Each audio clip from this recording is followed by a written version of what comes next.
The brand new Warframe update just launched, and with it come the new Warframes Sirius and Orion. And let me tell you, these brothers are ridiculously strong. I'm talking almost indestructible, while at the same time nuking entire rooms with big fat red crits. DE has really cooked with this one, so in today's guide, we're going to talk about Sirius and Orion with all the important information and of course, multiple very strong builds. Big shout out to all the generous channel members, and now let's jump right into it. But okay, as with every new Warframe, first things first, how do you get your greedy little Tenno fingers onto Sirius and Orion? Well, first of all, you will have to play the Jade Shadows Constellations quest, which is part 2 to the original Jade Shadows quest. If you haven't already, you need to finish the original quest first in order to even be able to get the new one. After completion though, you will acquire the main blueprint for Sirius and Orion. As for the components, they will be accessible through the new post-quest content with the 2 new Railjack missions in Uranus Proxima that have already been showcased on previous dev streams. However, there are also 2 new resources in the form of these chips here that you get by playing either of the 2 missions, and then you can exchange them in the new Railjack hub area for the respective blueprints if you get unlucky with the drops.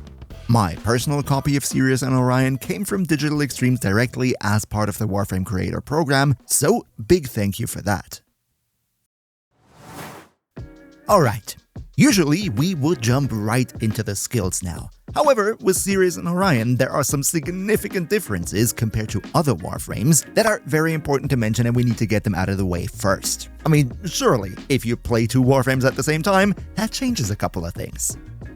Now, first things first, with Sirius and Orion, it's not an Equinox situation. Both Warframes are always present on the battlefield at the same time, kinda like Wukong and his clone. You can then go and change between the 2 Warframes at any given time during the mission by simply hold casting any of your abilities. This will then swap out the frame and cast their version of the respective ability instead. That is what we've already seen. More importantly though is how Sirius and Orion are handled in your arsenal. In your loadout screen, you have 1 primary and 1 secondary brother. Which one your primary is, that depends on which name you chose at the end of the original Jade Shadows quest. However, after you finish the new Jade Shadows quest that comes with the update, you will be able to freely swap around your primary and secondary as you please.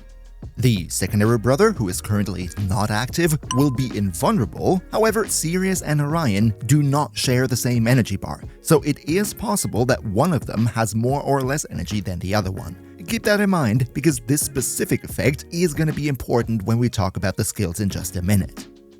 Now, when it comes to modding, then it is very important to mention that Sirius and Orion are going to be modded completely individually. You basically have to build 2 Warframes at the same time.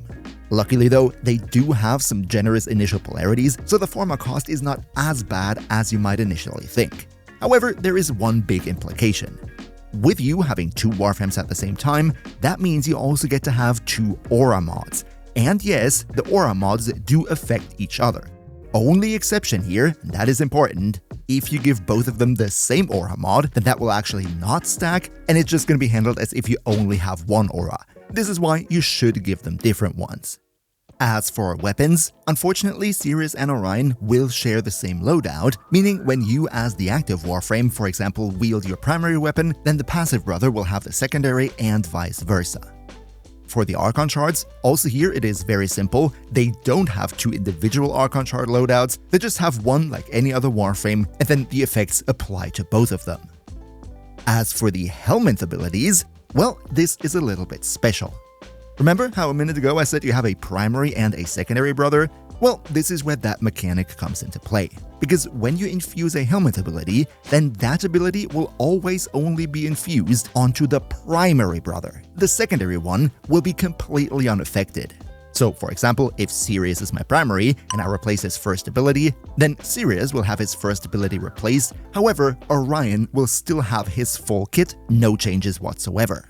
And no, unfortunately, you can't swap around the primary-secondary and put 2 different Helminth abilities onto the same loadout slot. That unfortunately does not work. Would be pretty busted though. The next quick thing to talk about here would be the gear wheel. Right now, as of making this video, only your primary brother can use items from the gear wheel in mission. If you try to do that with your secondary brother, you're automatically gonna swap roles.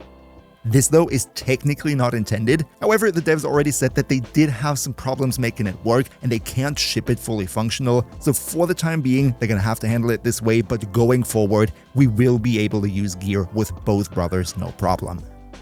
And last but not least, this here is of course a release day video, and especially with a very new concept like 2 Warframes in one, I would expect there to be a bunch of bugs and unintentional interactions. Some of them will be fixed in the upcoming days, some interactions might just remain if the devs don't have any issues with them. All I'm trying to say here is, this video is up to date as of release day, and if there are any changes going forward that affect what I said in this video, I'm gonna keep you posted in the pinned comment. And as always, it would be amazing if you could leave a quick like to help out the channel, because the YouTube algorithm really likes that. So thank you so much for your support, and now let's take a look at their skills.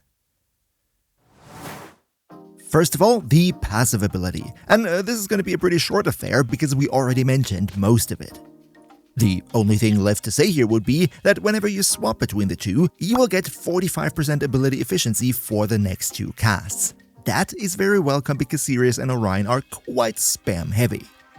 And secondly, whenever one of the 2 brothers is below 50 energy, they will start sucking the energy from their respective brother to fill themselves back up to 50. This at first might sound a little bit weird, but it is actually very convenient because it makes it that you will always have enough energy on both brothers to at least cast your first ability to switch back and forth between them. Without this, you would have significant problems and probably get stuck on one of the 2 Warframes all the time whenever they run dry in terms of energy. This prevents that. Abilities number 1 are relatively straightforward, starting out with Sirius. For Sirius, this one is called Coronal Ejection, and what he basically does is expending 15 energy to throw out his scythe forward. Every enemy hit by that will take some damage and get a guaranteed heat status effect, and after some time it's gonna return back to you. If there are any pickups in the area of effect, this one will fetch them as well. For Orion then, the ability is called Gravitic Slash, and what this one does is basically a big melee sweep in a cone in front of you. Think of something like Gaura's Shattered Lash. The hitbox for this one is very generous, so you're gonna get a lot of opponents, and enemies hit by that will take damage and be inflicted with slash status effect, but the special thing with this one is that it will also reduce enemy armor and shields. All in all, I would say the Orion version of Ability 1 is definitely my favorite. Ability number 2 for Sirius is called Jade Stars. This is, in my opinion, primarily a weapon platform focused skill. When you cast it, you surround yourself and allies in range with these stars that you can see right here. When you then go and attack enemies, these stars will home in onto the attacked enemies, dealing heat damage in a small AoE that can inflict status as well. The stars will deplete as you shoot them out, similar to Nova's Null stars. However, as long as the ability is on, they will also regenerate over time. That means you don't have to constantly recast it. Overall though, I would say this is an ability that you switch on and then you keep it on in the background all the time just to buff up your general damage output. As for Orion, the second ability is actually a very good defense tool. It is called Astral Shell. While the ability is on, when you get hit, Orion will completely negate the damage, similar to Revenant's Mesmer skin, and instead create an invulnerable decoy with increased threat level. This decoy then will draw enemy fire, which is very good, and this whole decoy creation has a cooldown of 5 seconds. Kicker here though is that this cooldown already goes down while the decoy is still on the field, meaning with a little bit of ability duration investment, you can make it that when the decoy disappears, the cooldown is already off, giving you this constant protection. If you ask me, ability number 2, no matter if Sirius or Orion, is something that you just want to have constantly on all the time on both Warframes. It's going to give you good defense as well as additional damage output. Ability number 3 is a little bit more complex though. For Sirius, this one goes by the name Light Sanctuary and is actually a very competent defensive tool. When you cast it, you create an area around you that will slowly expand over time. You and allies in this area will get damage reduction that scales up to a maximum of 75%, and you will also get healed over time. The healing too scales with ability strength. This is already a very good tool because having that additional layer of 75% damage reduction means you can tank quite a lot of damage, especially if you consider that you ideally already have the second skill of Orion on, which has this decoy that distracts the enemies as well. However though, that is not it, because if for whatever reason you or an ally dies while being in the field of this skill, then you will be immediately revived with a 60-second cooldown. If you ask me, this is a very strong ability for stationary game modes, however probably not all that useful in something like Exterminate or Capture, where you move through a level from A to B. For Orion though, we have Event Horizon. This one is a grouping ability where you shoot out a literal black hole that pulls in nearby enemies, keeps them inside, and deals heat damage over time to them. If you take out the enemies in the black hole, that will increase the damage that the black hole deals. However, this skill also has, in my opinion, some downsides in the form of being a little bit finicky to play. See, the thing with the black hole is that it is not stationary. It, somewhat similar to Gyro's ball, moves through the level. If you want to, you can manipulate and move it around by using your first ability though. If you use Orion's first ability, then you can sort of kick this black hole away, and if you throw Sirius's scythe at it, then you draw it back to you. On paper, this might sound all nice and well, however I personally feel that in practice it's just too finicky to play to have to switch between the Warframes and use their first abilities on the black hole constantly just to keep it in the position where it's actually useful. It's definitely a competent skill, nothing bad or anything, but if you ask me, then this right here would be a somewhat decent candidate to maybe replace with something else from the Helminth, even if it's just a better grouping ability like Nidus's Larva. And last but definitely not least, let's talk about the ultimate ability Celestial Clash. This one is the same for both Sirius and Orion because they perform it together. Now, before we talk about the ability itself, first of all we take a look at the bottom right corner of our screen. This constellation meter right here is very important for the ability. Whenever you cast any ability with Sirius and Orion, it is going to fill out 1 star of this meter. Color depends on which of the Warframes did the ability. One thing to keep in mind here though, you have to switch the Warframes because you can only fill out 2 stars in the constellation in a row with the same frame, and after that it doesn't continue unless you switch. If you then cast the ultimate, Sirius and Orion will start hovering in the air and clash their blades mid-air, similar to what we saw in the trailer. While hovering, you will have this colorful UI in the center, where based on the constellation meter in the bottom right, you will have to press either left or right mouse button to hit the shown color while performing the clashes. Whenever then Sirius and Orion do clash, they will deal a massive blast damage to all enemies in a very large AoE around them. Only little downside here is that there is a line of sight mechanic, so you're not just gonna annihilate everything through walls. But even though the damage and the range of this skill are already ridiculous, there is one even greater treat, and that is that this ability can crit. To be more precise, for every clash that you perform, the crit chance of the AoE damage will increase by an additional 50%. In other words, if you fill out the entire constellation meter to get the maximum amount of clashes, then you will deal red crits no problem. However though, even outside of dealing damage, this ability is pretty cool as a mobility tool, because while you're hovering in the air, you can just teleport around to wherever you're aiming without any additional energy cost or anything. This way, it kind of sort of performs as a pseudo-operator, quote-unquote, and that allows you to quickly zip around the level. All in all, I would say Celestial Clash, while being a somewhat stationary ability with its AoE damage, is still incredibly good. The range is amazing, the damage is crazy, it can crit, and I would say no matter if you're going for a nuking type build that is focused on this ability, or you just want to use it on the occasion, I don't really see myself subsuming over this, not at all. Now, because Sirius and Orion are brand new Warframes, let's also take a minute to quickly go over how you might want to play them in practice.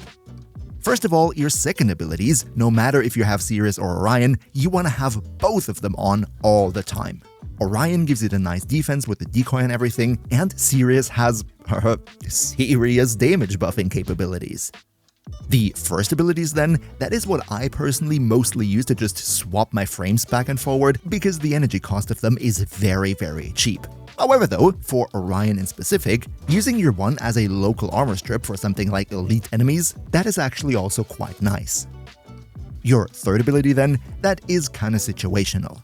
If you play a stationary mission, something like defense for example, then Sirius's third ability should be up all the time too, because it just has this great damage reduction plus heal combo, which keeps everybody around you alive. As for Orion's 2, you know, the black hole with the enemy grouping, you could just use it as you see fit. I personally am just saying I'm not the biggest fan of it, which is also why I personally decided to subsume over it. As for your fourth ability, that is of course your big nuke. To charge it up and get the most damage possible, spam your other abilities, primarily the first ones because they're cheap, and once the constellation is full, you can unleash the 4 and deal massive damage. However, if you just want to go quickly through the mission, then you can also just activate the 4 without charging it and simply use it as a teleportation spam.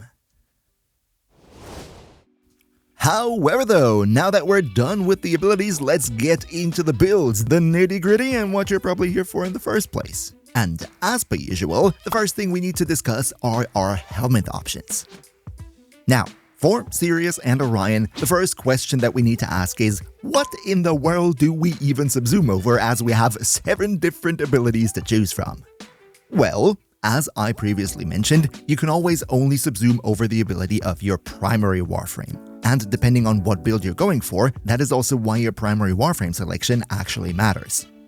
Of course though, everybody has different preferences, however I would personally recommend to never ever go over your second ability, no matter if Sirius or Orion, and also your fourth ability is very good. I would not throw that away at all, especially given the fact that if you subsume it on one frame, then the other one will also lose access to it.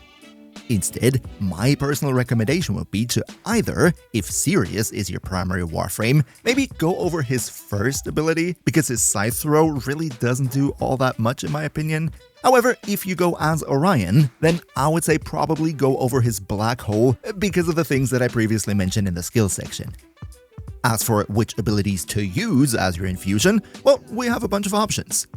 First of all, just like with basically every frame, we can go for the universal make number bigger simulator in the form of Roar. Great for weapon damage, and it also buffs ability damage, so perfect for nuking setups as well. However though, because you have to spam abilities quite a lot to charge up your constellations, Sirius and Orion are pretty tough on energy, which means that Nourish is also a very good choice. Not only does it solve all your energy issues, but because it affects allies in your area as well, that means if you cast it with your primary Warframe, then your brother is gonna benefit from it too. By the way, that also goes for Roar, just forgot to mention that. Another relatively niche option that I wanted to mention though would be Decoy from Loki. Reason for that is that it allows us to use the Augment Damage Decoy, which inflicts a whole bunch of different status effects on all the enemies around us. These different status effects inflicted then would allow us to use Arcane Impetus, which is a perfect synergy with Sirius and Orion, but without a dedicated Helminth ability, you're just not going to be able to stack it up. Reason why this is so good is because it gives the two things that are great for both of them. A lot more ability strength as well as efficiency, which will then kind of sort of take the heat off of your entire energy economy. Definitely not the craziest pick, but I wanted to mention it anyway. However though, these are just my initial brainstorming ideas. Maybe leave in the comments down below which Helminth ability you chose, because I'm always curious to hear your ideas. Whoever says Helminth though also needs to say Archon Shards. And just as a quick reminder, I know I said this before, but with Sirius and Orion, you still only get one Archon Shard loadout, and then the shards just affect both of the Warframes, no matter who's your primary or secondary. As for the shards in question, one thing that I would highly recommend is going into more casting speed. You can take at least one Tauforged Yellow for that, but I would even go so far to say if you use 2 Tauforged Yellows, that is also perfectly viable, or like me, I just use 3 normal ones. Casting speed in general on them is very important because you need to spam abilities a lot to charge up your constellation to unleash your ultimate at its maximum capacity. The other slots though, that really comes down to your personal preference. You can use red shards for more ability strength, duration, whatever you like. You could maybe use purple shards to get a little bit of the equilibrium effect going, which further helps with the energy economy, and I think for Sirius and Orion it might be a candidate. Let's now though talk about the mods. And the first build I want to showcase today is a relatively cheap beginner build, nothing fancy to see here. Just by the way, for Sirius and Orion with this one, it's basically the same build. The only thing that I changed is the aura mod because, as we previously mentioned, you don't want to have the same on both Warframes. I chose Energy Siphon as well as Corrosive Projection, which I think is a pretty good budget combo, reducing enemy armor while at the same time giving both brothers energy refill. For the build itself, what is important is energy economy. So we want to have flow for more maximum energy, we also want to have streamline for a bit more ability efficiency, and ideally something that helps us with energy income. We could use equilibrium. If you have, you could also go for something like Energy Nexus, which increases your energy regen per second even further. This though I think is not that much of a budget focus. For the survivability, I just went with armor and then completely relied on the fact that Sirius, with his third ability, will heal us and give us more damage reduction. If you wanted to, you could of course also go and put Streamline in, maybe over Vitality, to increase your health as well as armor. For the budget area, normal star chart and stuff, it shouldn't be all too big of an issue then. The rest is just a healthy mix of strength, range, and duration, with intensify, continuity, and then stretch as well as augur reach. All these values are important for the various abilities that we have on both Warframes. However, one thing I do want to mention is, ideally, if you have anything other than Intensify, I would totally go and use that. A reason for that is that, for example, in case of Sirius, if we want to get the full damage reduction of 75%, we need more than just the 30% strength from Intensify. Also, at the same time, on Orion, if we want to fully armor strip with our first ability, then also here we need more than 30% strength, and that is why I would recommend, if you have some other mods that give you strength, definitely incorporate them. Let's now though get into the Steel Path territory, and here I have two different builds prepared for you today. One is focused to be more of a weapons platform playstyle, where we use our first ability to deal damage to the smaller fodder enemies, and then utilize Sirius's and Orion's kit to give us an edge in the normal ground combat. For this specific playstyle, I want to start out with Orion, who will be my primary Warframe for this. In the Aura, I used Growing Power for more ability strength. Aura though is completely open for whatever you like, same by the way goes for the Exilus. Then, for survivability, I am relying on Orion's third ability for the 75% damage reduction, which is why I'm going for a shield tanking approach here, using Primed Redirection to get our shields to over 1000 in combination with Adaptation. Shields themselves have an initial damage reduction of already 50%, then we're going to get 75% on top of that from Sirius. With Adaptation, we can get up to 90% more, and then also I incorporate Arcane Aegis, which will constantly refill the shield at the same time.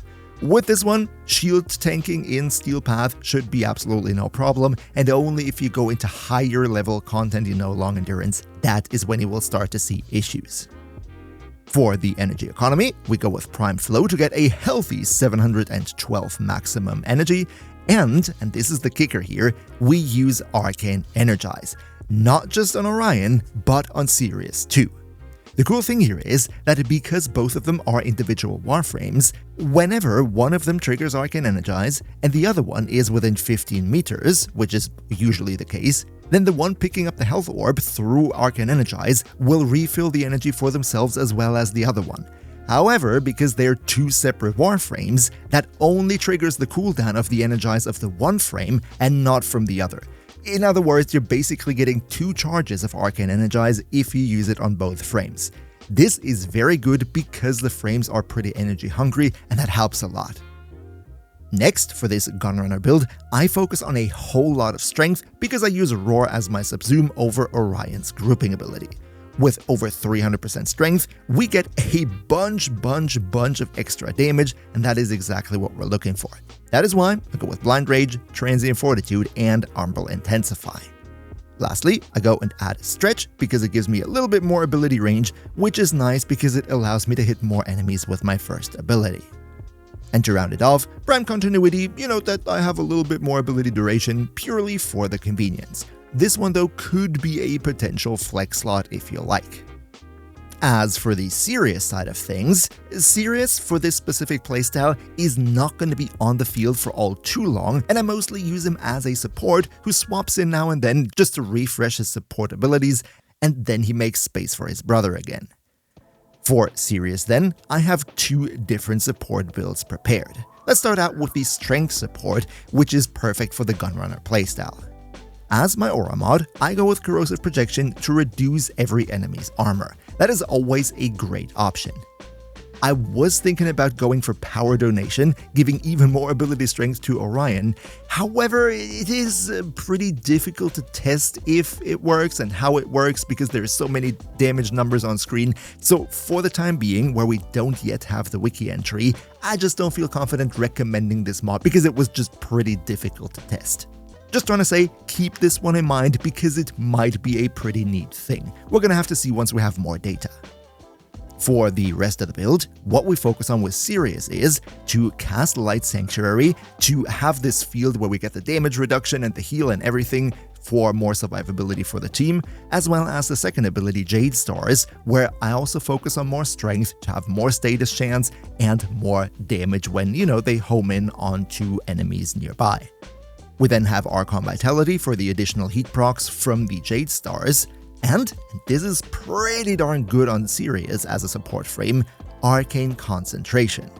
Given the fact that whenever you swap the Warframe that is swapped into automatically performs an ability, that means by simply swapping to Sirius, you already trigger Arcane Concentration. Which means when you then refresh buff number 1 and refresh buff number 2, both of these casts are already under the influence of Arcane Concentration. This is very nice, giving us a juicy 60% additional ability duration.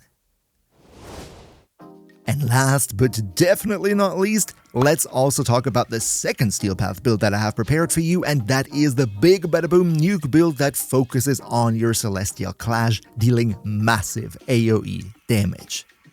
Also here, Orion is my primary Warframe, so let's look at his Nuke build first. With the setup, Orion is going to be the on-field Warframe who triggers the Nuke and tries to deal as much damage as possible. As our Helminth ability, we use Nourish, because specifically with the Nuke build we have to spam skills quite a lot to charge up the fourth ability, and that is why I feel that, the Nourish is going to be nice. You could use Roar here for more damage, but as you're going to see, the damage is already good enough so that you kind of sort of don't need it. For the build, Aura and Exilus as per usual don't matter. Energy economy, just like I previously explained with Arcane Energize and Flow, nothing changed so far, and then a whole bunch more ability strength. I personally go for Blind Rage because I feel if we have the double Arcane Energize plus the passive ability which gives us 45% ability efficiency plus another 30% from Streamline, then it is all going to be fine, especially if we're using Nourish. To be fair, if you wanted to, you might even swap out Streamline and replace it with something else. One thing that is different with this build though is that we use two range mods in the form of Stretch and Augur Reach, because we want to have more range of course for the Nuke. However though, I would not recommend to go for Overextended because it reduces your ability strength and that hurts the damage. With just Stretch and Augur Reach alone, we're already having 45 meter radius, and that is by far more than enough. Remember, this has line of sight check, so if you make the range even higher, it's just gonna evaporate somewhere in a wall anyway. Also important, because we're focusing on the strength of this ability, we go with Precision Intensify, adding another 90% to the damage of the 4. This 90% does not show up in this figure here, however it does show up in the damage value. But, as you might remember from the skills section, the fourth ability can crit. And here is how we can absolutely supercharge our damage output. In the second arcane slot, we use Arcane Crepuscular. This one gives us a 3x final crit damage multiplier. Fun thing here is, this does not only apply to weapons, it also applies to abilities if they can crit. So, well, yeah, that is going to be a significant damage increase. Only kicker here, we need to be invisible. If you wanted to, you could use Cyto9's Evade, for example, but what I personally recommend is go for Shade or the Huras Kubro as your companion, and then use a build like the one that I made back in the day for my mag. Shade can make Warframes invisible when they are close to enemies. This invisibility lasts as long as you're close to enemies, and it only breaks if you use weapons to attack. However, here we're attacking with a skill, so it doesn't break the invisibility. In combination with a Ghost, we're also going to go for Tenacious Bond, which gives us another 1.2 times final crit damage on top of the 3 times that we get from Arcane Crepuscular. To be able to trigger Tenacious Bond, we need to have a weapon with at least 50% crit chance, so I went for the Volcax. You could also go for the Volklog, and if you give it a little bit of crit, then it will be over 50%, and then it just triggers that. Now, to be 100% fair, this invisibility thing does have a bit of an issue. When we go close to the enemies, yes, you can see it right here, it does trigger, and in the top right corner you see Arcane Crepuscular is on. Problem is that the Shade Sentinel only makes the one Warframe invisible who is currently having the Shade Sentinel over his head, and the other one is still visible. That is not great. From my observation, if I trigger the 4th ability now, then it will only deal extra damage if Orion, the one who is invisible, actually does the hit. This dealt 300,000 damage. This just dealt 27,000 damage because Sirius is visible and therefore Arcane Crepuscular does not trigger. If we do Orion again, boom, we have 340,000 damage with the orange crit, everybody dead, and with Sirius, we just deal 71. So if we do the Crepuscular, yes, the damage numbers are absolutely insane and they scale really well, but it only ever happens on the one Warframe that is invisible. You can't kind of sort of get both of them invisible, at least I don't know exactly how to. I personally think it's still worth it for the NUKE build, still deals ridiculous damage. I just wanted to mention that it is a little bit finicky. I wish you would just get invisibility on both of them. However though, let's also talk about the Sirius build on this nuking approach. And this one is pretty similar to the strength support that we had previously. You can also see it right here, only a few mods are swapped out. In the Exilus, I went for preparation because having full energy is really good with this one. You can just, start spamming right out the gate. And then the rest focuses on having a bit more range versus strength, because range here is quite important, right? You would play the nuking build on stationary missions preferably, which means having more range on Light Sanctuary is generally better if you just stand in position and, defend an area. And if you also want to see a video on the brand new Styanax Prime or the reworked Nidus, then don't forget to sub to the channel because I will have in-detail videos on those in the upcoming days. Another massive shoutout to Niels V, Demon Lord Cell, Demon Emperor, Emperor Prime, Nostlinux Gaming, Turtlepeer on the KnightmareFrame 2, Skylar Bowser, Mihawk, Socrates the Almighty Rat, Leo Morozaki, Shadow Lockhart, Hantares, Pedro Sader, Boomaya1, Mr. Games Plays, Zave, Awendai, Zengen, Quax, Henrik5984, Blue Eagle 98, Hearthwield, Everin 8802, Gabriel Tevez, Yaku Ivan Gonzalez, Candy Fox 19, Argentat, and all other generous channel members for your continuous support. We see each other hopefully in the next one, and until then, as always, good loot.